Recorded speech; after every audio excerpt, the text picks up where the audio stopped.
Bonjour et bienvenue. Aujourd'hui, on se penche sur un événement très populaire, la fête de la musique. On la connaît tous, cette ambiance du 21 juin, Oui, absolument. mais au-delà de la fête, d'où ça vient vraiment? Comment une idée française a pu, comme ça, faire le tour du monde? On va essayer de comprendre son histoire, sa portée. Alors oui, c'est intéressant parce que l'histoire est un peu plus riche qu'on ne le pense souvent. Il y avait déjà une journée internationale de la musique fixée par l'UNESCO le 1er octobre, ça depuis 75. Ah oui, ça je ne savais pas. Mais l'idée d'une fête liée au solstice d'été, c'est un peu différent. Figurez-vous qu'en 76, un musicien américain, Joel Cohen, il avait proposé un truc pour France Musique, les Saturnales de la musique. Ah ouais? Les Saturnales? Oui, une sorte de fête musicale un peu folle pour les solstices. Ils ont même fait un essai en 76. Un précurseur en quelque sorte. Et il y a eu autre chose aussi, juste avant 82, en 81, c'est ça? Exactement. Juste après l'élection de Mitterrand, le ministre André Laury lance une fête de la musique et de la jeunesse le 10 juin 81. C'était une première étape. Mais le vrai coup d'envoi, c'est 82. Voilà. C'est vraiment l'impulsion de Jack Lang, alors ministre de la Culture, et de Maurice Fleuret, qui était directeur de la musique et de la danse. C'est eux qui vont, disons, structurer tout ça et lancer la première fête de la musique officielle le 21 juin 1982. Et cette date, le 21 juin, ce n'est pas un hasard, j'imagine. Le solstice d'été. Ah non, pas du tout. C'est très symbolique. C'est le jour le plus long dans l'hémisphère nord.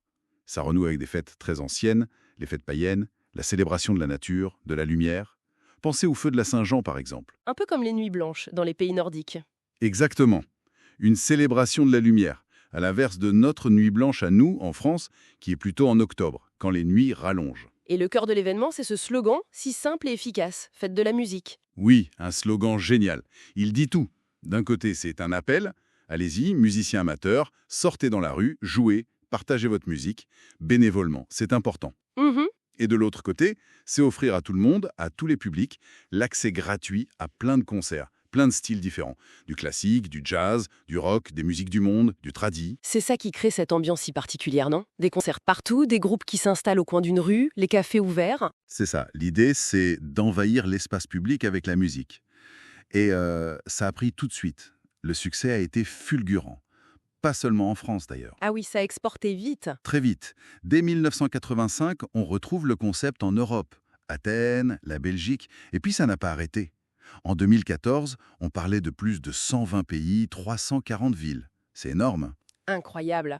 Avec des noms différents parfois, comme World Music Day ou Fiesta de la Musica. Oui, ça s'adapte localement, mais souvent avec un logo similaire. Et surtout, l'esprit reste le même. La musique vivante et partagée. Et en France, l'impact est durable, on peut dire. Ah oui, colossal. La notoriété est quasi totale, tout le monde connaît. Énormément de gens participent, comme musiciens ou comme public. C'est aussi un super vecteur de mixité sociale géographique. Et ça a vraiment aidé à mettre en avant des genres peut-être moins médiatisés à l'époque, comme le rap, le hip-hop, la techno, mais aussi les musiques traditionnelles. On dit même que ça a donné un coup de pouce au festival d'été et inspiré d'autres fêtes comme la fête du cinéma ou les journées du patrimoine. Tout à fait. C'est devenu une vraie institution culturelle. Au point qu'on a des places du 21 juin dans certaines villes. Une belle réussite. Mais j'imagine qu'un tel succès de foule, ça a mêlé aussi son lot de problèmes ou de critiques. Bah oui, forcément. Le premier truc, c'est le bruit. Les nuisances sonores pour les riverains, c'est un sujet chaque année. Donc il faut réguler, limiter les décibels, définir des zones. D'accord. Après, il y a parfois des critiques sur une certaine récupération commerciale. Le risque que ça se transforme un peu en fête de la bière zoante, quoi.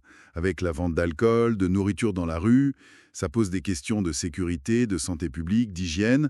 Oui, et puis la gestion de tout ça, les déchets, la sécurité, ça doit demander des moyens énormes en termes de police, de transport, de nettoyage. Absolument. Il faut des dispositifs importants. Souvent, les transports sont renforcés, parfois gratuits.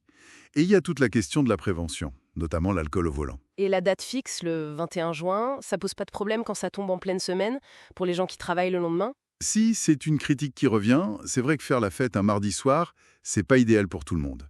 D'ailleurs, certains pays adaptent. En Colombie, par exemple, ils calent ça sur le week-end le plus proche du 21. C'est une solution. Malgré tout ça, l'internationalisation continue, on l'a dit, après Athènes, la Belgique. Oui, Berlin s'y est mis en 95. Puis ça a essaimé en Allemagne. New York a lancé son Make Music NY en 2006. Stockholm, la ville de Québec en 2008. Même en Chine, où ça a commencé ponctuellement, c'est devenu régulier dans plusieurs grandes villes comme Wuhan, Shanghai, Pékin. Ça se développe pas mal là-bas. C'est intéressant.